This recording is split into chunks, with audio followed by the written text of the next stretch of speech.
Now, you drove her down there to get the navel ring? I drove there. Nancy. You drove? She was 13 at the time. How come she drove? She let me drive her ar and she sat in the back seat for I about never gave her permission 2 to weeks. drive my car. Were you in the car with her when she drove? Right, So she drove? right. Oh, well, that's ridiculous. I was heavy on medication at the time and kind of out of my mind. She was hospitalized for abusing drugs, and she left the hospital with more More than drugs she than she came. went in with. Did you give permission for her to have the tattoo and at the same time as your daughter? I don't remember giving permission. Crissy said, it's okay with Mom, so let's do it. I Judge? said, okay. Yes. I have a picture here of her tattoo. I also have consent signed by Nancy as her parent for approval for the navel ring. Did you and sign- for the did you tattoo. I sign don't remember. Could I see what you had, what you have?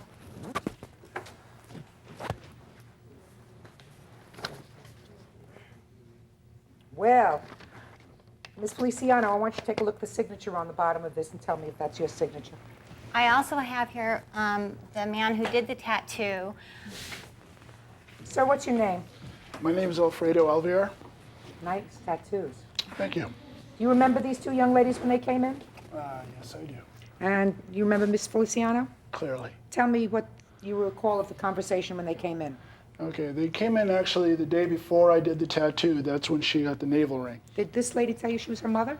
Yes. She also at the time, because the names on the IDs did not match, nor did the addresses, she claimed that she was divorced and hence had a different name. So she'd come up with a rather elaborate story. Which you believed? Yes. So you gave her a navel ring, I did not do the navel ring. somebody else in your shop Yes. did. And then the next day they came in, Back for the tattoo, which I did.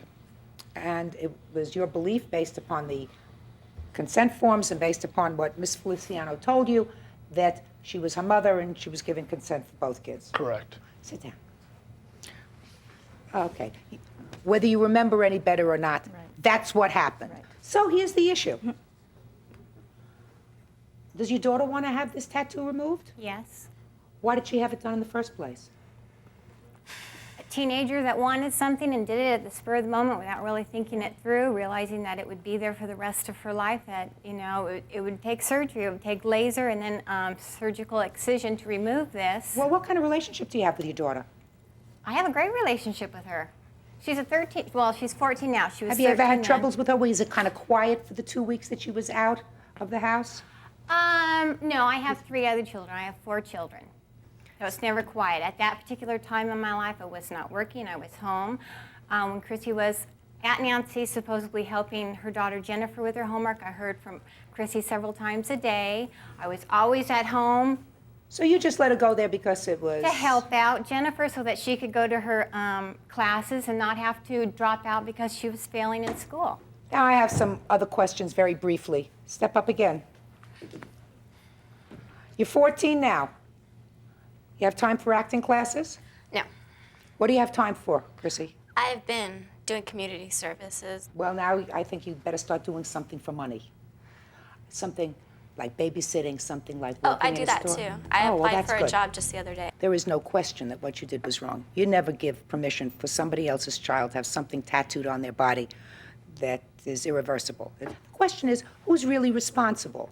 Well, if you watch things a little more closely, then you would have known what was going on. So you're at least partially responsible, and you'll know in the future that you don't let your 13-year-old daughter go live with a stranger. But the one who's really at fault in this case, if you talk about fault, is this rather mature 14-year-old girl who convinced her that it was okay. Now, I think that she's responsible. She sat there while Miss Feliciano said to this gentleman, "That's my mother," and she signed her name onto this consent form. So she's at least partially responsible for what's tattooed on your body. You agree with that, Crissy? Yeah. You're partially responsible, and if you want to have it taken off, you have to assume at least part of the responsibility. Now, you say you've gotten an estimate for $3,000 to have this thing surgically removed. If you want that removed, you're going to have to pay part of it. The judgment in this case, you're asking for $3,000, and I'm awarding you $1,000 from the defendant, and the rest of the money, Crissy, is going to come from you, from the sweat of your brow. Got it? Okay. Good. Thank you very much. That's all.